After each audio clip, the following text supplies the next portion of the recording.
막시와 젤리 7번째 이야기. 길 가다가 괜찮은 물건이 버려져 있으면 주워오고 싶다라는 생각을 할 때가 있잖아요, 사람이. 어떤 사람이 길 가다가 버려진 헬스 자전거를 발견한 거예요. 근데 이게 너무 마음에 들었나 봐요. 자기 집이 맨 2층인데도 그걸 아무렇지 않게 막 너무 기뻐하면서 가져와서 집에 딱 놨어요. 근데 친구들이 봤을 때는 그냥 뭐 흰색 막 칠해져 있고 막 다 벗겨지고 막 낡아가지고 금방이라도 빠개질 것 같은 이런 느낌이었다고 해요. 조금 못할 것 같은데 해도 얘는 자기 운동 공짜로 한다고 이제 너무 기쁘다고 하면서 엄청 그 자전거를 좋아했대요. 근데 이 사람한테는 룸메가 있었어요. 그러니까 룸메는 그 자전거를 되게 싫어했대요. 왜냐면 그 자전거를 집에 들여놓은 뒤부터 애기 발소리, 웃음소리 막 이런 게 나는 거예요. 그리고 빨래 건조대를 쓰잖아요, 보통 운동기구에. 빨래가 다 떨어져 있는 거 다음날 보면. 무서워 이러면서 했는데도 얘는 이거 자기 너무 좋다고 이거 안 버린다고 막 뭐 약간 홀린 사람처럼 그거에 너무 빠져 있었대요. 그래서 이 룸메가 무서우니까 다른 친구를 데리고 집에 왔대요. 그 자전거 좀 보라고. 딱 둘이 들어온 순간 어떤 남자애기가 미친 듯이 뛰어다니고 있는 거예요, 집을 가지고. 둘이 벙쪄가지고 쳐다보는데 자전거 안장에 올라가서 막 콩콩콩 뛰는 거예요, 그 남자애가. 막 룸메 비명 지르고 얘도 막 소리 지르고 욕하고 놀라서 막 옆집에서도 뛰어오고 막 시끄러우니까. 그래가지고 걔를 불러서 야 이거 당장 버려야 된다, 이거 자전거 진짜 미쳤다 이러니까 그 자전거 주워온 애가 미친 듯이 뛰면서 절대 안 된다 절대 안 된다 이거 완전 못 쉬어가지고 진짜 그 씌인 사람처럼 버리면 진짜 죽는다 안 된다 이러면서 미친 듯이 날뛰더래요. 진짜 버리지 말라고 난리 섰는데 어떻게 해서 날 잡고 버리게 됐대요. 근데 아까 처음에 얘가 이거를 혼자 기뻐서 집 맨 2층까지 들고 왔다 했잖아요. 버리려고 막 몇 명이 붙었는데도 무거워서 안 들리는 거야, 자전거가. 한시이 낑낑대면서 막 내려갔는데 이걸 또 집 앞에 버리면 얘가 주워올 것 같은 거. 그래가지고 차에 실어서 멀리 내다 버리자 하고 차에 실었는데 차 뒤가 팡 꺼진 거야. 바퀴 터진 거예요?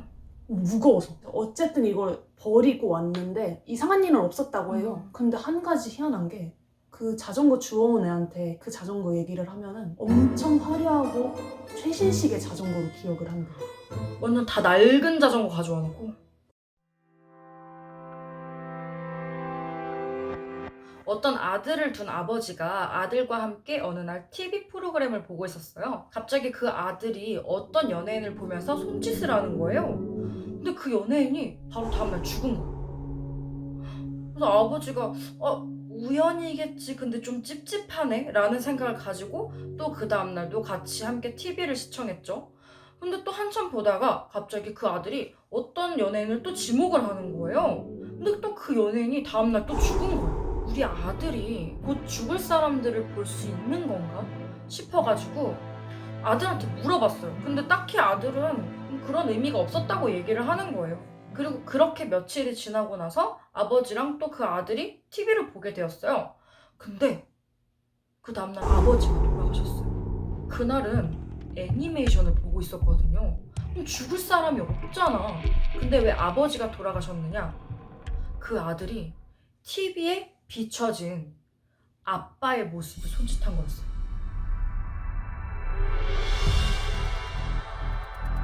어떤 키가 큰 청년 2명이 길을 걸어가고 있었어요. 근데 이렇게 걸어가고 있는데 누가 어깨를 툭툭 치는 거예요. 뭐야? 하고 딱 뒤를 봤는데 등이 많이 굽으신 할머니가 약간 희끄무리한 눈으로 쳐다보면서 청년, 내가 곧 죽을 것 같아? 이러는 거예요. 네? 무슨 소리세요? 하고 이렇게 길을 갔대요. 그렇게 이제 둘이 다시 길을 걸어가면서 뭐야 나는 헌팅이라도 당한 줄 알았어 이러면서 둘이 이렇게 웃으면서 가고 있는데 갑자기 친구가 정색을 하는 거예요. 야, 근데 우리 키 둘 다 180 넘잖아. 아까 그 할머니 등 많이 굽어 계셨고 우리 어깨를 어떻게 치는데? 등 굽어서 손이 안 올라가잖아.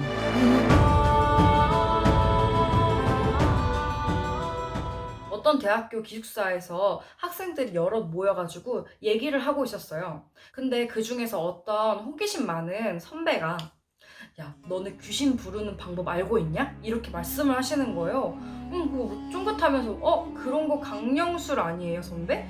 그 되게 궁금해하고 있었어요. 그랬더니 자기가 최근에 인터넷에서 검색해서 알아냈다는 방법 중에 하나가 있는데 문 앞에 앉아서 계속 주기적으로 인사를 해야 된대요. 그냥 방 문이 있으면 그 문 손잡이를 보면서 계속 인사를 하는 거예요. 안녕하세요. 안녕하세요. 아니면은 오늘은 어떠셨어요? 어떻게 지내셨어요? 이런 식으로 인사를 해야 된대요. 근데 선배한테 그럼 선배 그거 뭐 하루 이틀만 하면 귀신 볼 수 있는 거예요? 라고 물었더니 계속 주기적으로 해야 된다는 거예요. 그래서 알겠다고 하고 그냥 다들 대충 넘기는 분위기였는데 그때부터 선배는 그걸 실행에 옮기는 거예요. 애들이 다 자고 있어도 한 번쯤은 그거 해야 된다 그러면서 문 앞에 앉아가지고 안녕하세요 이러고 있는 소름이야. 거야. 그치? 근데 소름이 끼쳤던 거. 그렇게 시간이 지나면 지날수록 그 선배가 인사를 하고 그치는 게 아니라 뭔가 소곤소곤 대화를 하고 있는 거야. 언젠가부터. 그러니까 안녕하세요. 그러니까 나도 그렇게 생각한다니까. 에이 그건 아니지. 이런 식으로 대화를 하고 있는 거야. 근데 그 사람들은 이제 자고 있으면서 되게 무서운 거예요. 저 선배가 이제 미쳤나 드디어. 그 생각을 하고 있는데 더 소름 끼치는 일이 하나 일어났어요. 여느 때처럼 그 선배가 문에 앉아서 인사를 하고 대화를 하기 시작하는 걸 이제 몰래 엿들었단 말이에요. 누워서 자는 척 하면서. 근데 그 선배가 갑자기 조용해지는 거예요. 그래서 그 후배가 뭐지? 얘기하다가 왜 불길하게 갑자기 말을 안 하지? 이러고 있었는데 작은 목소리로 뭐라고? 안 자는 애가 있다고? 이러는 거야. 그래서 그 자는 척하던 후배가 너무 깜짝 놀란 거야. 그 소리를 듣고. 너무 소름 끼치는 상황에서도 꾸역꾸역 그래도 잠에 잤어요. 그리고 이제 모르는 척을 했죠. 근데 다음날 또 그 선배가 계속 문하고 얘기를 하더니 갑자기 결심이 선 듯 이렇게 얘기를 하는 거예요. 그래, 너도 그렇게 생각하지? 나도 이러고 있는 거 내가 힘들다. 그래, 가야겠어. 이러면서 갑자기 자리를 벅차고 일어나가지고 밖으로 뛰어나가더래요. 새벽에 뭐야 이 선배를 잡아야 돼 말아야 돼 고민을 하다가 어쩔 수 없이 그냥 동기들을 깨우고 선배를 찾으러 나갔어요. 근데 선배가 안 보이는 거야. 그러고 나서 다음날 바로 실종 신고를 했죠. 그렇게 며칠이나 지났을까 경찰들이 결국엔 선배를 찾은 거예요. 알고 보니 그 기숙사 옥상에 선배가 죽어 있는 거예요. 자살을 한 거지. 근데 더 소름 끼치는 게 그 옥상은 열쇠가 없으면 문을 못 열고 들어가요. 그럼 어떻게 문을 열고 밖에서 죽었냐는 거지. 정말 지금도 후회되는 건 그 선배가 나가야겠어라고 인사하고 나갔을 때 문자 본 거? 그 선배를 잡지 못했던 게 아직도 한이 남는다고 합니다. 귀신한테 홀렸나 보다 그 사람. 홀린 것 같아요. 그래서 절대적으로 함부로 강령술은 해선 안 됩니다.